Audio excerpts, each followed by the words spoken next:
અમદાવાદમાં એએમસીનો ફૂડ વિભાગ એલર્ટ મોડમાં છે। એએમસીના ફૂડ વિભાગે કામગીરી હાથ ધરી છે। શાળા, કોલેજ, હોસ્પિટલ અને હોસ્ટેલની કેન્ટીનમાં તપાસ થઈ રહી છે। 11,123 રેસ્ટોરન્ટ અને વેપારીઓને ઈમેલથી મહત્વપૂર્ણ સૂચનાઓ આપી દેવામાં આવી છે। ફૂડ સેફટી અને હાઇજીનમાં બેદરકારી રખાશે તો કાર્યવાહી થશે। તપાસ દરમિયાન અનેક એકમો સીલ કરવામાં આવ્યા છે। સૈદપુરમાં આરકેઆર કેટર્સને સીલ કરીને કાર્યવાહી કરાઈ છે। ખાદ્ય પદાર્થમાં જીવાત જોવા મળી હતી।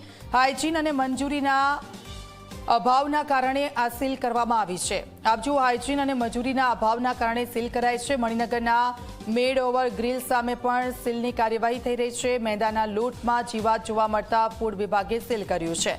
માધુપુરામાં આવેલા સંતોષ ઘી ભંડાર સામે પણ સીલની કાર્યવાહી થઈ છે।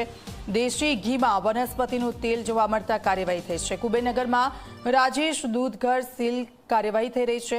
અગાઉ લીધેલા પનીરના નમૂના ફેલ થતા સીલિંગની કામગીરી કરવામાં આવી રહી છે। તો સરખેજમાં સબરૂ ચાઇનીઝ મુગલાઈ એન્ડ તવા ફ્રાય સીલ કરવામાં આવ્યું છે। એકમમાં ગંદકીનું પ્રમાણ વધુ જોવા મળતા કાર્યવાહી થઈ છે। હાઇજીનના નિયમોનું પાલન ન થતા એકમો સીલ કરાયા છે। બહેરામપુરાની સમ્રાટ બેકરી પણ સીલ કરાઈ છે। લાયસન્સ અને સ્વચ્છતાનો અભાવ હોવાથી આ બેકરી સામે સીલની કામગીરી કરવામાં આવી છે।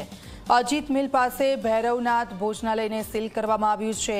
ફેટ પનીરના નમૂના ફેલ થતા આ કાર્યવાહી થઈ રહી છે।